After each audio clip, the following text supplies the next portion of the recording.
महाराज ने भी अपने राज्य में जो है ना 1902 में ये रिजर्वेशन लागू किया कि भी जो लोग पीछे रह गए हैं, जो पिछड़े लोग रह गए हैं, उनको एक स्पेशल ट्रीटमेंट दिया जाए। वो अधिकार बाबा साहब ने पूना पैक्ट से लिए, पूना पैक्ट से पहले जो लिए अंग्रेजों से, उस टाइम भी जैसी स्थिति आज हमारे बड़े भाई कर रहे हैं इस देश के अंदर, वही स्थिति यहाँ के शासक जातियों ने करी थी कि अगर यहाँ पर रिजर्वेशन लागू हुआ, समाज बट जाएगा, देश में विघटन हो जाएगा, देश में नुकसान, बहुत बड़ा नुकसान होगा और इसकी भरपाई कैसे कर पाओगे।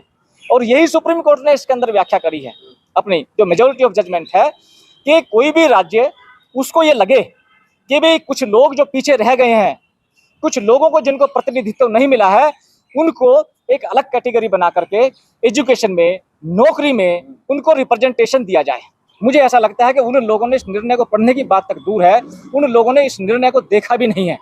तो रिजर्वेशन का मामला लगातार गर्माता जा रहा है और इस समय दो जातियां जो है वो आमने सामने पूरे देश में खड़ी हो गई हैं। और ऐसे में एडवोकेट रमेश जी मेरे साथ हैं और एडवोकेट दीपचंद चावरिया जी मेरे साथ हैं, गाजियाबाद से हैं। वो एडवोकेट रमेश हैं और तमाम यहाँ पर साथीगण हैं, यहाँ पर भारतीय समाज निर्माण संघ के भी तमाम लोग, कार्यकर्ता आप देख सकते हैं मेरे लेफ्ट और राइट में। तो मैं दीपचंद चावरिया जी से पूछूंगा, सर क्या है ये जो पूरा मामला बन गया है?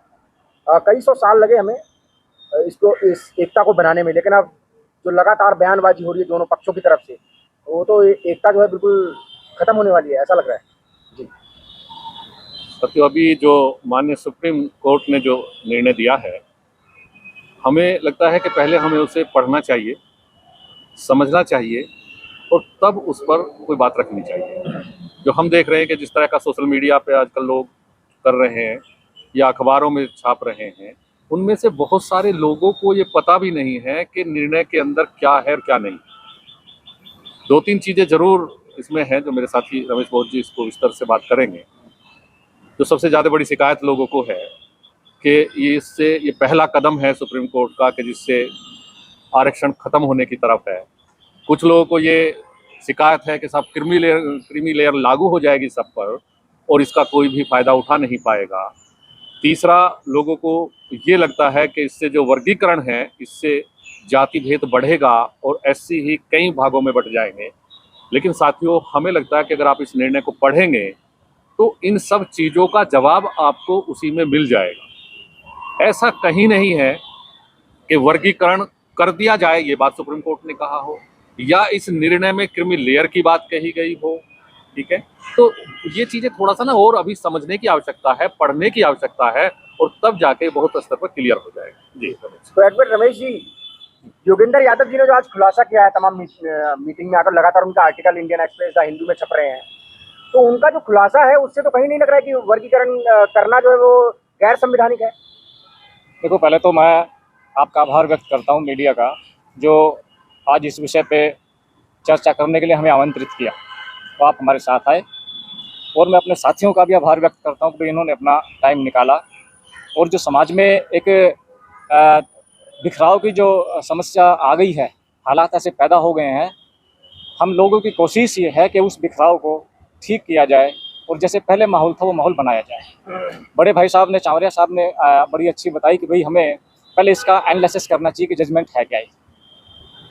अभी तक के जो इंटरव्यूज़ मैंने देखे हैं, ये अलग अलग जो हमारे मीडिया है, सोशल मीडिया पे जो लोग हैं, वो जो बोल रहे हैं अगले दिन, उसी दिन से जो बोल रहे हैं इसके बारे में, मेरा मानना है जिस हिसाब की वो भाषा का प्रयोग कर रहे हैं, जिन शब्दावलियों का वो प्रयोग कर रहे हैं और जो वो एग्जाम्पल कोट कर रहे हैं, मैं उनके आधार पे ये मान सकता हूँ और कह सकता हूँ ये कि वो लोग इस निर्णय को बिगर समझे ही नहीं, बिगर पढ़े हुए बोल रहे हैं। मुझे ऐसा लगता है कि उन लोगों ने इस निर्णय को पढ़ने की बात तक दूर है, उन लोगों ने इस निर्णय को देखा भी नहीं है। अगर वे लोग इस निर्णय को पढ़ लें तो मेरा मानना ये है कि वो लोग भी इस निर्णय का स्वागत करेंगे। ये निर्णय ऐतिहासिक निर्णय है, ये आम निर्णय नहीं है, ये ऐतिहासिक निर्णय है। अगर जिसने इसको पढ़ा है और जो इसको समझा है जिसने, वो इसको अप्रिशिएट करेगा। उसका मतलब ये है कि ये जो जजमेंट हमारा आया है, 7 जजों का जजमेंट है, जो मैं थोड़ा सा रिजर्वेशन की बैकग्राउंड आप लोगों को बता दूं कि ये जो रिजर्वेशन की बैकग्राउंड है, ये अंग्रेजों के टाइम से चली आ रही है। अंग्रेजों से भी यहाँ के जो शासक जाति आज, उन लोगों ने रिजर्वेशन मांगा, अपना प्रतिनिधित्व मांगा। अंग्रेजों ने उनको भी उनका प्रतिनिधित्व दिया।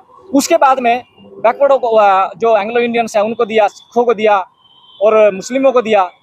तो यहाँ तक कहानी करते करते जो हमारे लोगों ने जो आंदोलन लड़े उसका परिणाम ये हुआ कि 1909 में साहू जी महाराज ने भी अपने राज्य में जो है ना 1902 में ये रिजर्वेशन लागू किया कि भी जो लोग पीछे रह गए हैं, जो पिछड़े लोग रह गए हैं, उनको एक स्पेशल ट्रीटमेंट दिया जाए।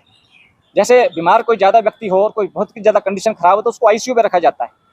ऐसी कंडीशन जिसकी हो तो ऐसे जिनका प्रतिनिधित्व नहीं था उन लोगों को साहू जी महाराज ने दिया।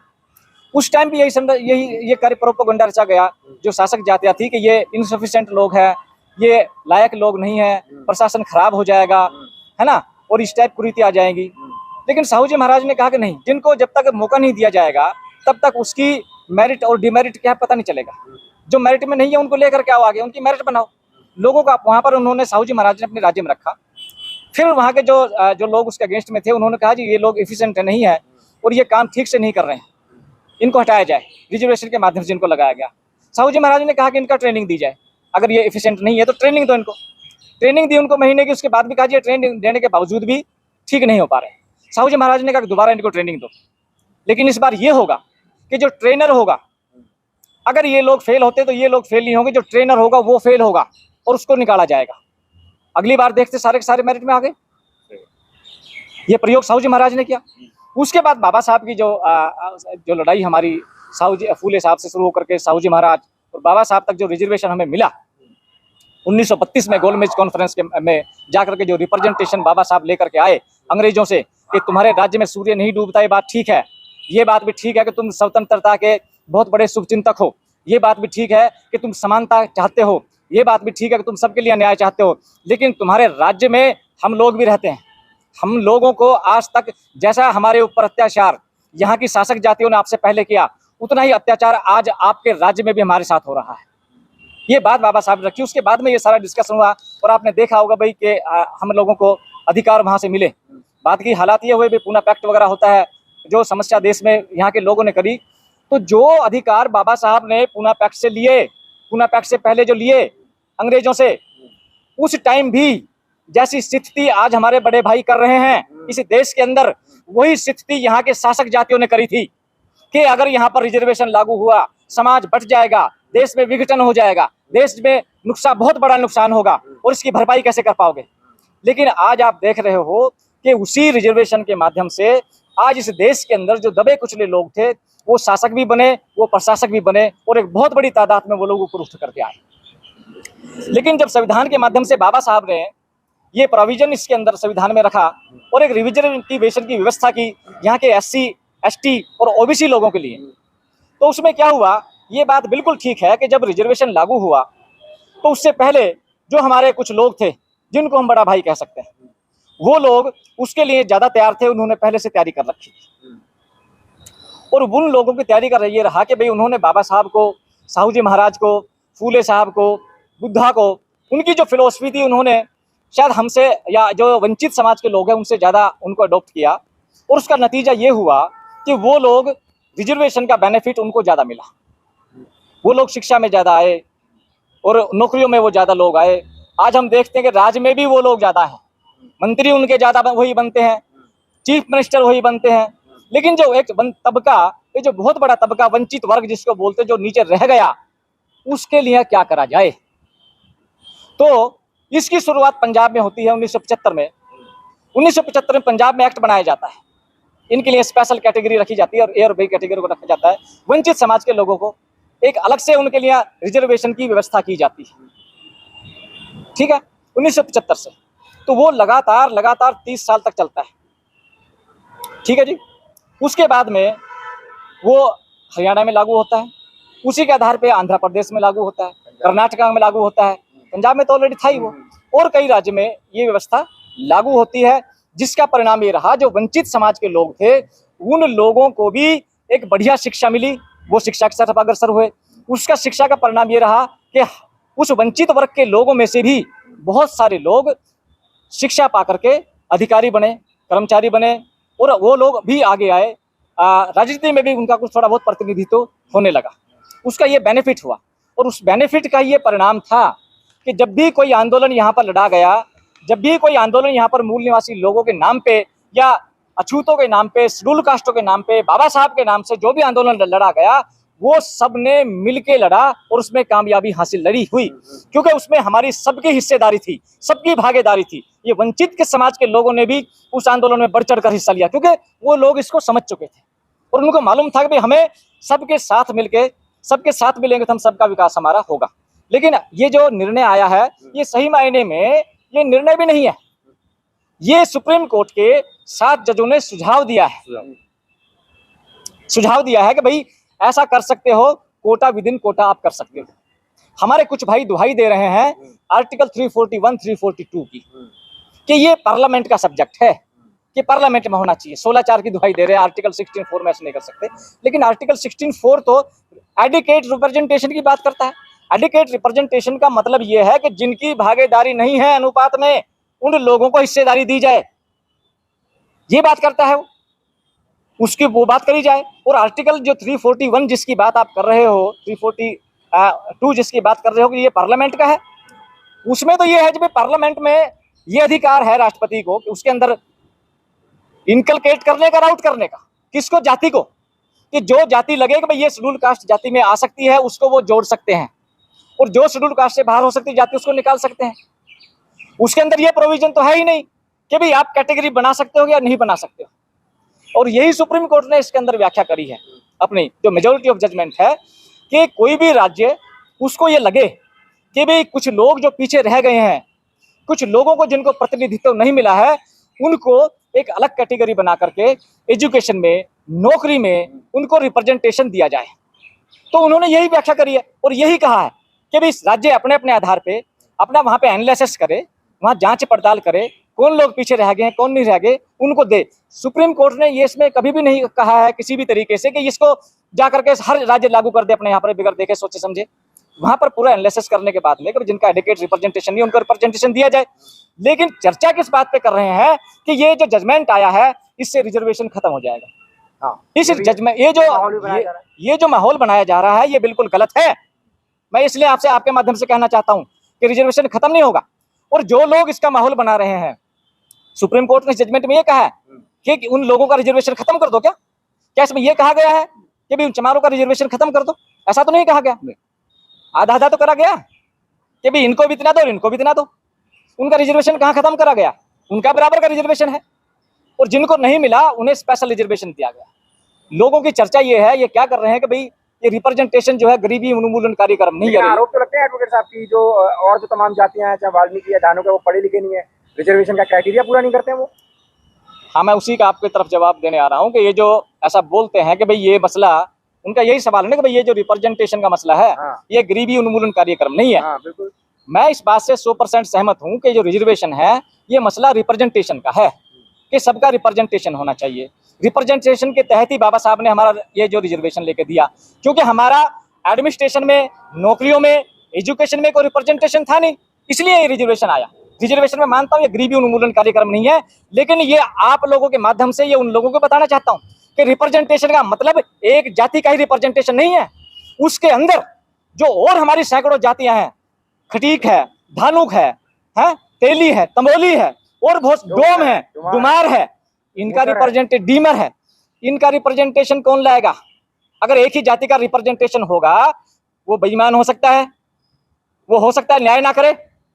अगर ऐसा होता तो बाबा साहब ये व्यवस्था कोई करते कि सबके लिए रिप्रेजेंटेशन हो, वो भी यही करता कि किसी एक का रिप्रेजेंटेशन कर दो, ठीक कर देगा। लेकिन चूंकि जो लोग आगे ज्यादा बढ़ गए, जिन्होंने राजकाज में भी हिस्सा ले लिया, उन लोगों ने हमारे साथ न्याय नहीं करा और वंचित वर्ग के जो लोग पीछे रह गए उन लोगों को ऊपर उठाने में, चाहे शिक्षा के क्षेत्र में हो या नौकरी के क्षेत्र में हो या राजनीति के क्षेत्र में हो, उन लोगों ने अपना दायित्व नहीं निभाया बाबा साहब के बाद में, जिसका परिणाम यह हुआ कि जो लोग नीचे रह गए वो बहुत ज्यादा नीचे रह गए। कोई भी गरीब आदमी अपनी अज्ञानता से गरीब है, वो चाहकर गरीब नहीं रहना चाहता। कोई भी व्यक्ति अज्ञानतावश जो है ना समझ है, वो जानबूझकर ना समझ नहीं रहना चाहता, क्योंकि उसको जानकारी नहीं है। तो जो जानकार लोग हैं, जो अपने आप को 30 मार का समझ रहे हैं, जो अपने आप को तर्रम खा समझ रहे हैं, जो ये समझ रहे हैं कि वो बहुत बड़े ज्ञानी हैं, उन लोगों ने वंचित वर्ग के लिए क्या किया? उन लोगों ने कभी उन लोगों में गए, उन लोगों में जाकर के उनको समझाया कि आप ये पेशा छोड़िए, आप शिक्षा की तरफ आइए? आप हमारे भाई हो, हमारे हाथ पकड़ के क्या ऊपर उठाया? अरे जब से आंदोलन शुरू हुआ, जब से हमें बाबा साहब की बात समझ में आई और जब से हमने फूले साहब की समझ में बात आई, हम इन लोगों के साथ में कंधे से कंधा मिलाकर चले हैं। और कंधे से कंधा मिलाकर नहीं चले हैं, इनको कंधे पर बैठा करके आगे चले। हर आंदोलन में हम इनके पीछे नहीं रहे हैं, इनके साथ नहीं रहे हैं। हम हर आंदोलन में इनसे आगे मरने और मिटने के लिए तैयार रहे हैं। आंदोलन में तो आप लोगों को हम चाहिए, और जब बराबरी की बात आए, हिस्सेदारी की बात आए, तो तुम्हें लगता है कि ये रिजर्वेशन खत्म हो जाएगा? इसमें कहाँ जजमेंट में कहा गया कि रिजर्वेशन खत्म हो जाएगा? अरे मेरे भाइयों, पहले इसको पढ़ो और जांचो, फिर देखो। ये झूठ बोलने से, तूफान उठाने से, एक दूसरे पे उंगलियां उठाने से कि वो आरक्षण खत्म करना चाहते, ये उनकी चाल है। आज अगर हम इस बात को कहें कि तुम लोग हमारा रिप्रेजेंटेशन नहीं देना चाहते या नहीं करने देना चाहते, ये तुम्हारी चाल है, ऐसा कहें तो ठीक रहेगा? ये हाँ, ये गलत रहेगा। और मैं ऐसा नहीं कहता इस चीज के लिए। मैं चाहता हूं, मेरी इच्छा थी हमारी ये, मैं जब से निर्णय आया है तब से वाच कर रहा हूं और ये देख रहा हूं कि कोई हमारे बड़े भाइयों में से आता और वो कहता कि जो तूफान इन लोगों ने मचा रखा है, हमारे लोगों ने, अनपढ़ लोगों ने, जाहिल लोगों ने, जिन्होंने इसको पढ़ा नहीं, जिन्होंने इसको देखा भी नहीं इस निर्णय को, वो लोग जो इस पे आकर के व्याख्यान कर रहे हैं, उन लोगों में से कोई बड़े लोग आते, कोई समझदार लोग आते और वो ये कहते कि हम इसका स्वागत करते हैं। और जो हमारे भाई पीछे रह गए हैं, जो हमारी बहनें पीछे रह गई हैं, जो डिफरेंट जाति के लोग नीचे रह गए हैं, हम हाथ पकड़ के उनका ऊंचा ऊपर उठाएंगे। मैं सोचता हूं हमारे लिए वो बड़ी बात होती, इस निर्णय से भी बड़ी बात होती। मीडिया पर भी, मीडिया के तमाम चैनल है, उन पे भी बड़े बड़े विद्वान आ रहे हैं आजकल। देखिए, आप लोग मीडिया के जो साथी हैं, पहले जो आप लोग, हम सोचते थे कि ये जो जातिवादी ब्राह्मणवादी जो मीडिया है, ये हमारे बारे में कुछ नहीं दिखाता, हमारा विरोध करना दिखाता है, ऐसा हम बोलते थे इस मीडिया के बारे में। लेकिन जब ये सोशल मीडिया आया, हमारे लोग भी इस मीडिया में आए, मूल निवासी समाज के लोग मीडिया में आए, बाबा साहब को मानने वाले लोग जो मीडिया में आए, उन्होंने अपने मीडिया हाउस चलाने शुरू करे, तो हमें बड़ी प्रसन्नता और खुशी हुई कि हमारी बात भी रखने के लिए मीडिया आज यहाँ पर आ गया है। लेकिन ये जो निर्णय है सुप्रीम कोर्ट का, माननीय सुप्रीम कोर्ट का जो निर्णय है, उसको आने के बाद ऐसा लगता है कि ये जो मीडिया है आप लोगों ने जो ये मीडिया बना रखा है, ये मीडिया भी जातिवादी मीडिया है। आप एक जाति के लोगों का इंटरव्यू दिखा रहे हो, एक जाति के लोगों की बात कर रहे हो, आप उस मीडिया से कम नहीं। और ये जो मीडिया पे बोल रहे हैं, कोई समाज शास्त्री, कोई धार्मिक शास्त्री, कोई राजनीतिक शास्त्री, कोई अर्थशास्त्री, ये सारे शास्त्री मिल करके कैसे कैसे ये क्या बोलते हैं, तर्क दे रहे हैं कि ये आरएसएस की चाल हो सकती है। और ये लोग जो है ना, ये जो वंचित वर्ग के लोग हैं, और खासतौर से इन्होंने टारगेट, इसमें कभी भी ये नहीं कहा गया कि वाल्मीकि जाति को आरक्षण दिया, अलग से दिया जाए, ऐसा तो कुछ नहीं है। वंचित लोगों के लिए, जो लोग रह गए उनके लिए वाल्मीकि जाति को टारगेट करके ये कह रहे हैं कि ये वाल्मीकि जाति के लोग ये नालायक हैं, ये आरएसएस से मिल गए हैं, ये उससे मिल गए हैं, ये किससे मिल गए हैं।